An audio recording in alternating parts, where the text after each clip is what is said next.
Goeienaand, good evening, fellow South Africans and citizens of the world. And please excuse the heavy breathing from Bonsai in the background. He's having a senior's moment.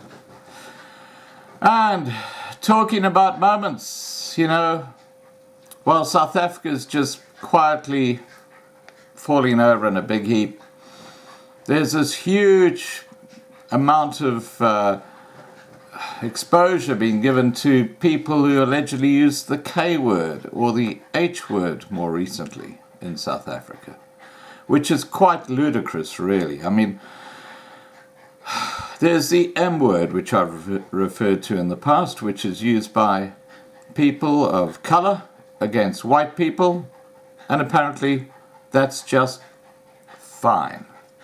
But if you use one of those other two words and you're white, wow, it's like you've murdered someone.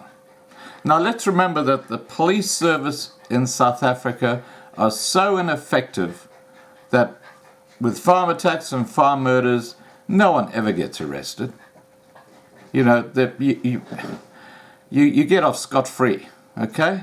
To use a euphemism. I mean, you get off scot-free, no one gets arrested, but use the K word, and my gosh, you are in prison.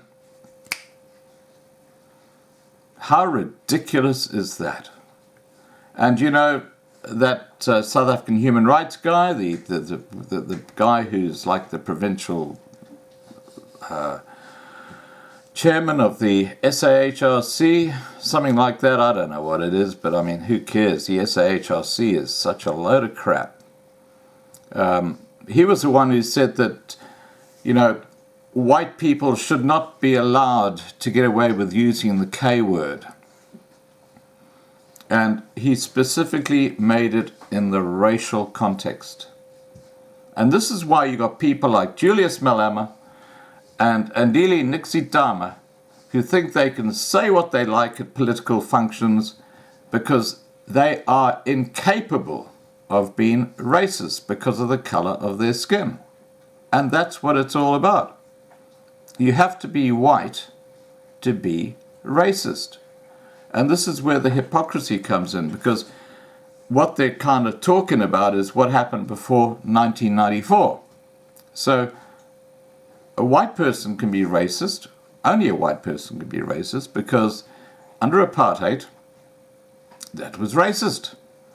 But post-1994, under the ANC government, you can do what you like, and you can't be racist. You've got laws like BEE, you've got laws like BBBEE, you've got all these different labor policies that are racist. You've got these organizations like the Yes organization, which you can look up online, and if you're not black, don't even bother applying, because you have to be a black person.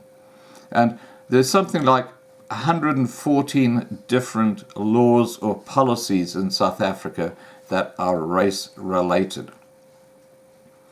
Now, why are we talking about this? Because there's another person who allegedly used the K word. And of course, this has made news again, hasn't it? This makes news, using the K word. Whereas a farmer horribly murdered, doesn't make the light of day because of the fake news in South Africa.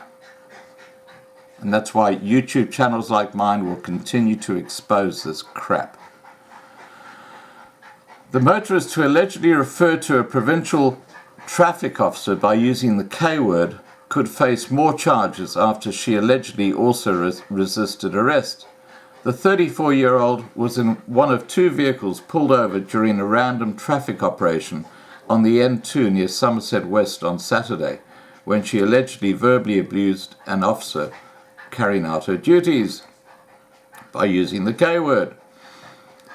Western Cape Provincial Traffic Chief Kenny Africa said she was arrested, faced a charge of criminal injuria, and was held in custody over the weekend.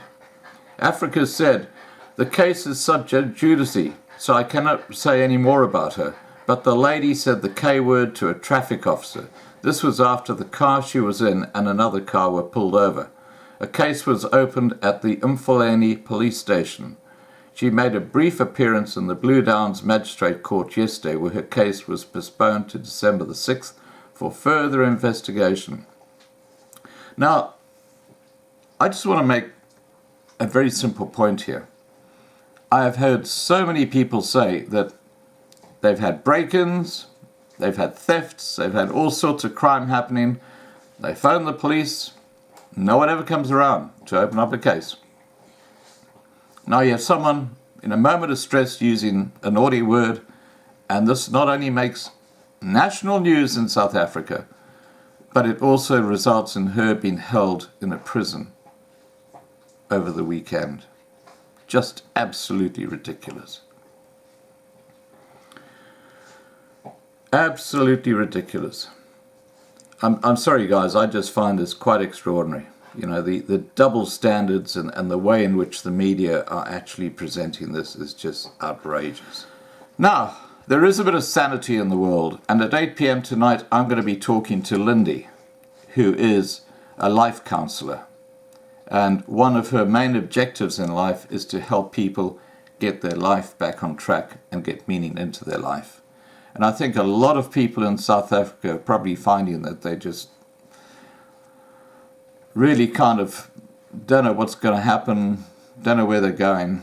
And it'll be very interesting to listen to Lindy. And obviously through the side chat tonight, you can pose questions to her. And I hope you can join us. All right, guys, please remember to subscribe. Please remember to ring the bell to be kept informed. Please like this video, please share this video, and above all, stay safe. Bye for now.